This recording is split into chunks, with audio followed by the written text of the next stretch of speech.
নমস্কাৰ। আজি মই দশম শ্ৰেণীৰ ছাত্ৰ ছাত্ৰীসকলৰ ফাৰ্ষ্ট ফ্লাইট পাঠ্যপুথিখনৰ এটি গল্প আগবঢ়াব বিচাৰিছোঁ। গল্পটোৰ নাম হৈছে কুৰ্গ আৰু গল্পটো লিখিছে লুকেছ এব্ৰুল। Today I am going to discuss about a story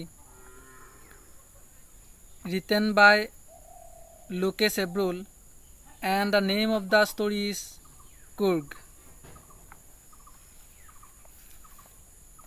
Now let me start the story. Kurg is coffee country, famous for its rainforest and spices. Kurg হৈছে কফি কান্তি, কফিৰ দেশ।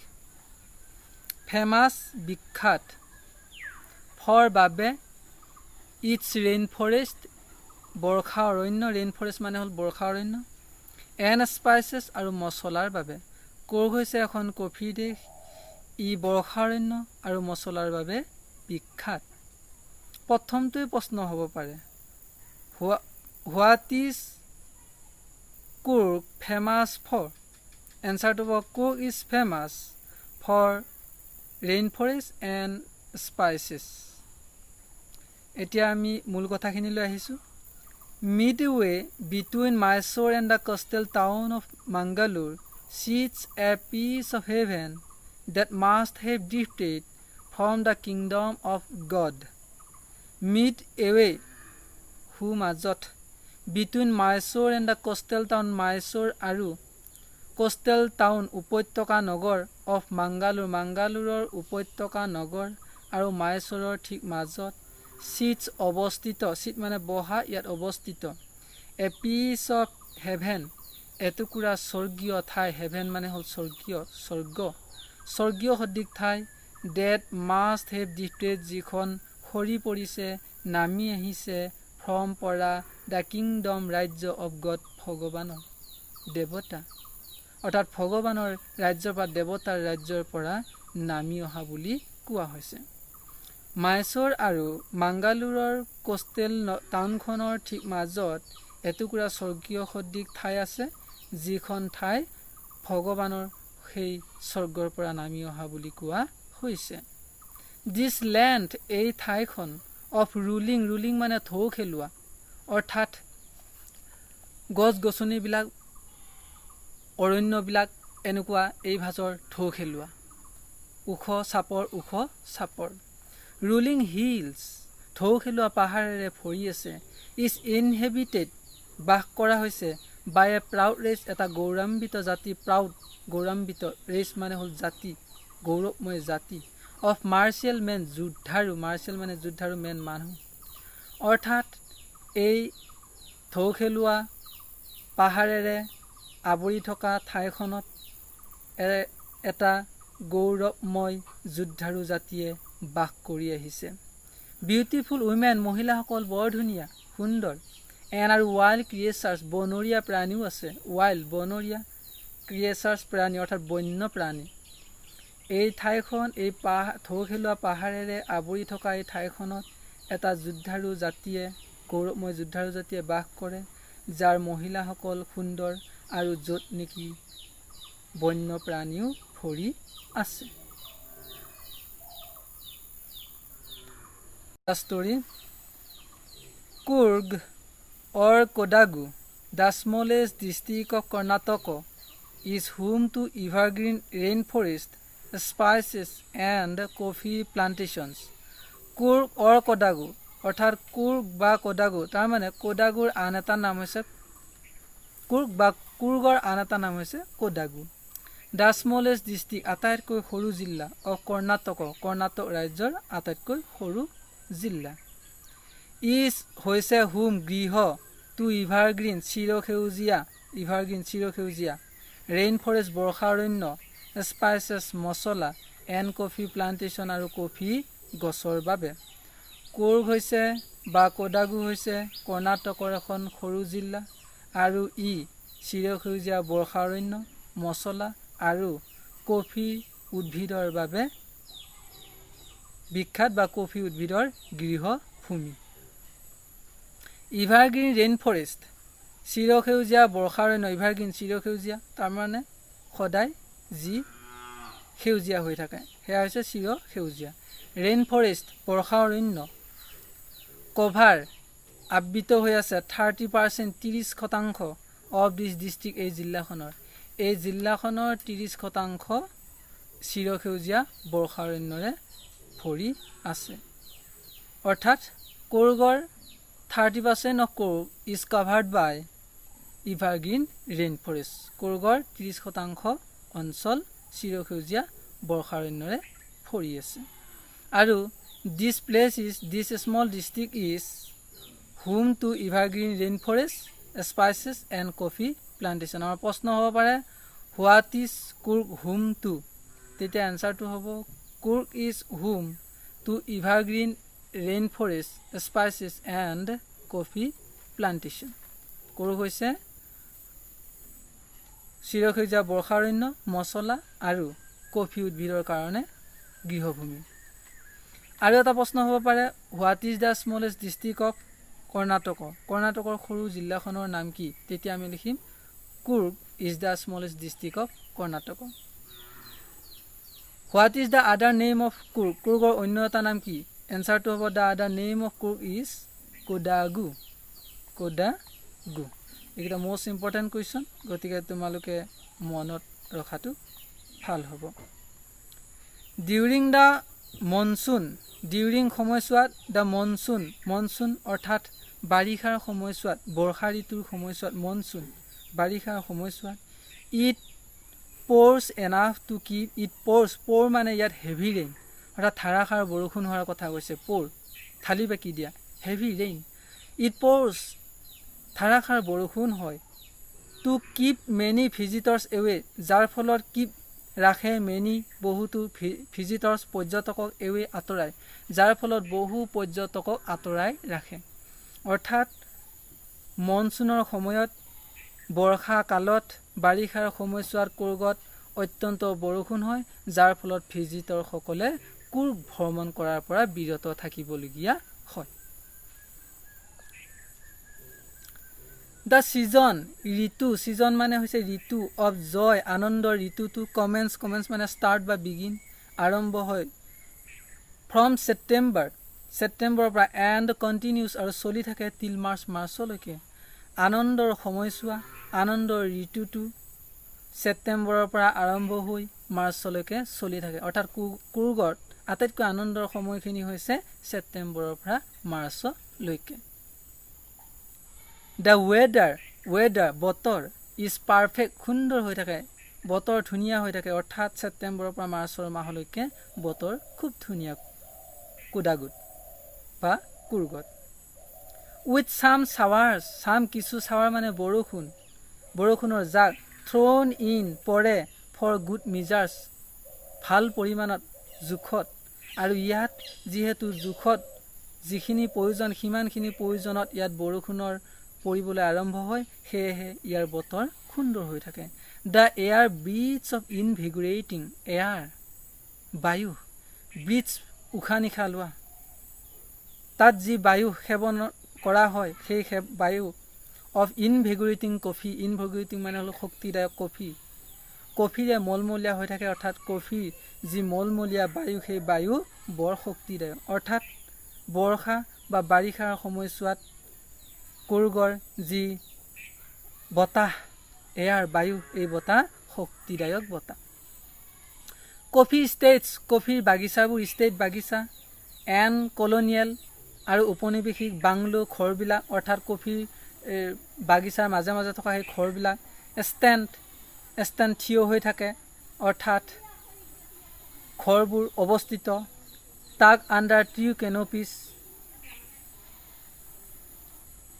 আণ্ডাৰ ট্ৰি কেনপিছ, ট্ৰি মানে গছ, canopy মানে হ'ল roof like covering that from shelter, অৰ্থাৎ মুধা সদৃশ, অৰ্থাৎ গছবোৰ যেতিয়া জোপোহা হয়, জোপোহালে যেতিয়া ইয়াক অৰ্থাৎ ঘৰৰ মুধাটোৰ দৰে দেখা হয়, তেনেকুৱা এক দৃশ্য ইন প্ৰাইম কৰ্ণাৰ, সুন্দৰ সুন্দৰ কোণাত, অৰ্থাৎ কফিৰ বাগিচাবোৰৰ কোনাই কোনাই কফিৰ বাগিচাবিলাকৰ কোনাই কোনাই যিবিলাক উপনিৱেশিক ঘৰ অৰ্থাৎ তাত থকাৰ কাৰণে যিবোৰ ঘৰ বাংলো এই বাংলোবিলাক জোপোহা গছৰ তলত শাৰী পাতি তাক শাৰী শাৰীকৈ অৱস্থিত হৈ থাকে এক সুন্দৰ পৰিৱেশত ঘৰবোৰ বনোৱা হৈছে গতিকে সেকেন্ড স্টেঞ্জাটোত আমি মনত ৰাখিবলগীয়া কথাকেইটা হ'ল what is the another name of Cook answer to another name of Cook is Kodagu which is the smallest district of কৰ্ণাটকৰ আটাইতকৈ সৰু ডিষ্ট্ৰিক্টখন কোনখন Cook or Kodagu is the smallest district of Karnataka তাৰ পিছত প্ৰশ্নটো হ'ব পাৰে what is Cook home to answer to হ'ব Cook is home to evergreen rainforest spices and coffee plantation অৰ্থাৎ কফি গছ স্পাইচেছ মছলা আৰু চিৰসেউজীয়া বৰ্ষাৰণ্যৰ বাবে খৰখদ্দিশ বৰ্ষাৰণ্যৰ ই এখন ঘৰ গৃহভূমি নেক্সট প্ৰশ্নটো হ'ব পাৰে when does the season of joy commence in কুৰ্গত কেতিয়া আনন্দৰ ঋতুটো ষ্টাৰ্ট হয় আৰম্ভ হয় the season of joy in Coorg start from September and continues till March September আৰম্ভ হৈ মাৰ্চলৈকে চলি থাকে বা এনেকৈ প্ৰশ্ন হ'ব পাৰে how is the weather of Coorg during the monsoon the weather of Coorg is perfect and here it rains in good measure ধুনীয়া পৰিমাণত বৰষুণ হয় and the air of Coorg is invigorating coffee শক্তিদায়ক বলদায়ক ইয়াৰ বায়ু বৰ সুন্দৰ শক্তিদায়ক গতিকে এইকেইটা হৈছে আমাৰ মোষ্ট ইম্পৰ্টেণ্ট কুৱেশ্যনছ পৰীক্ষাত আহিব পৰা বিধৰ কুৱেশ্যন আমি তলৰ অংশটোলৈ আহিছোঁ The fiercely independent people of Coorg are possibly of Greek or Arabic descent.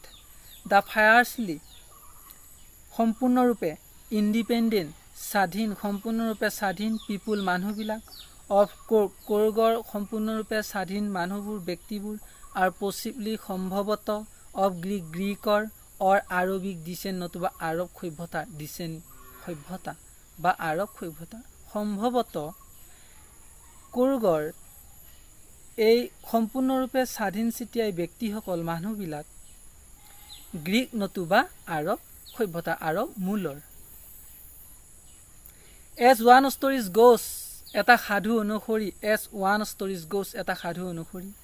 a part of Alexander's army, এতাংশ of Alexander's army, ৰজা আলেকজেণ্ডাৰৰ সৈন্যসকলৰ এতাংশ মুভ সাউথ দক্ষিণ ফালে গৈছিল along the coast উপত্যকাটোৰে আৰু সেতুল বাস কৰিছিল ইয়াত when যেতিয়া ৰিটাৰ্ণ উভতি অহাটো became হৈছিল impractical অবাস্তৱ অসম্ভৱ যেতিয়া এটা সাধু অনুযায়ী আলেকজেণ্ডাৰৰ সৈন্যসকল যেতিয়া উপত্যকাটোৰ দক্ষিণ অংশলৈ গুচি গৈছিল উপত্যকাটোৰে দক্ষিণ অংশলৈ গৈছিল গৈ থাকোঁতে যেতিয়া উভতি আহিব নোৱাৰিলে ৰিটাৰ্ণ became impractical যেতিয়া উভতি অহাটো অবাস্তৱ হৈ পৰিল অসম্ভৱ হৈ পৰিল তেতিয়া they settled there they lived there তেওঁলোকে তাতেই বাস কৰিবলৈ লৈছিল These people এই মানুহবিলাকে মেৰিট বিবাহ কৰাইছিল এমংছ মাজত দা লোকেল স্থানীয় আৰু এই মানুহবিলাকে অৰ্থাৎ এই যে গ্ৰীক বা আৰবৰ পৰা হয়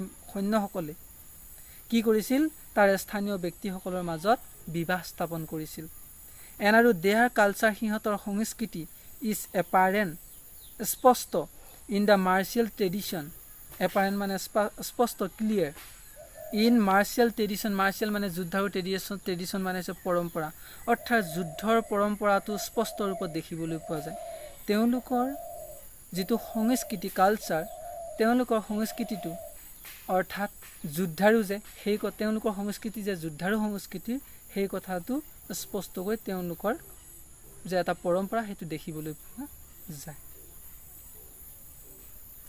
marriage and religious rights marriage বিবাহৰ ফালৰ পৰা দেখা যায় এন আৰু ৰিলিজিয়াছ ধৰ্মীয় ৰাইটছ মানে ৰীতি নীতি ৰাইটছ RITS ৰাইটছ ধৰ্মীয় ৰীতি নীতি বিবাহ আৰু যুদ্ধাৰু পৰম্পৰা বুলি তেওঁলোকৰ সংস্কৃতিটো স্পষ্ট ৰূপত দেখিবলৈ পোৱা যায়। অৰ্থাৎ আৰব বা গ্ৰীক মূলৰ ব্যক্তিসকলৰ সংস্কৃতিটোৱে আছিল যুদ্ধাৰু সংস্কৃতি। আৰু এই বস্তুটো ক'ৰ পৰা দেখা পোৱা যায়?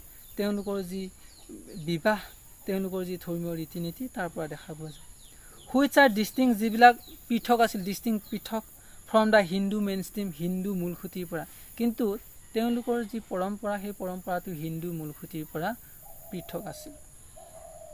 The theory of Arab origin, theory সূত্ৰটো অফ আৰবসকলৰ অৰিজিন উৎপত্তি, আৰবসকলৰ যি উৎপত্তিৰ সূত্ৰ, সেই সূত্ৰটো ড্ৰছ ছাপোৰ্ট সমৰ্থন লাভ কৰে from the long black coat, অৰ্থাৎ আৰবসকলৰ উৎপত্তিৰ যি সূত্ৰ, সেই সূত্ৰটো গম পোৱা যায় দ্য লং ব্লেক কোট, দীঘলীয়া ক'লা কোটটোৰ জৰিয়তে, উইথ এন এম্ব্ৰইডাৰ্ড ফুলাম, এম্ব্ৰইডাৰ্ড মানে ফুল তোলা, ৱেষ্ট বেল কঁকালত বেল লগোৱা, ৱৰ্ণ পিন্ধা বাই দ্য কদাভুজ, কদাবু লোকসকলে পিন্ধা কঁকালত বেল লগোৱা ফুলাম, সেই দীঘল ক'লা কোটটোৰ জৰিয়তে গম পোৱা যায় যে আৰবসকল ক'ৰ পৰা আহিছে, সেই কথাটো গম পোৱা যায়। আৰবৰ উৎপত্তিৰ মূল সূত্ৰটো গম পোৱা যায়।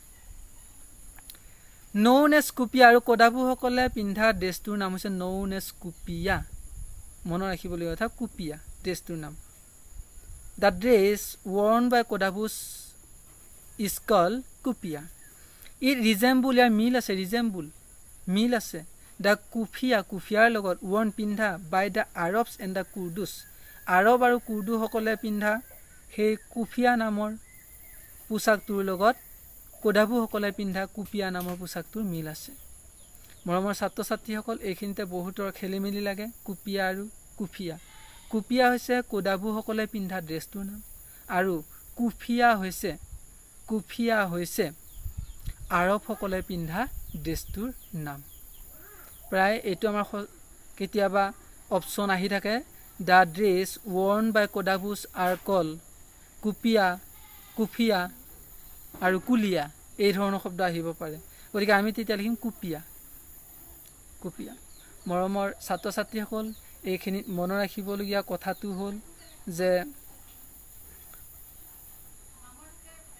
What is the theory of Arabic decent, Arabic সভ্যতাৰ থিয়ৰীটো কি, বা হুৱেৰ ডাজ দ্য আৰবিক্স ডিৰাইভ ফ্ৰমছ, আৰবীসকল ক'ৰ পৰা উৎপত্তি হৈছে। গতিকে আমি আলেকজেণ্ডাৰৰ এটা গল্প অনুযায়ী আমি গম পালোঁ যে আলেকজেণ্ডাৰৰ সৈন্যসকল কোডাগুৰ উপত্যকাটোৰ দক্ষিণ অংশলৈ গৈ আছিল, আৰু গৈ থাকোঁতে তেওঁলোকে উভতি আহিব নোৱাৰিলে, আৰু উভতি আহিব নোৱাৰি তাতেই তেওঁলোকে বসবাস কৰিবলৈ লৈছিল। আৰু তাৰ পৰা গম পোৱা যায় কোৰগৰ ব্যক্তিসকল আচলতে আৰবিক সভ্যতাৰ বা গ্ৰীক সভ্যতাৰ।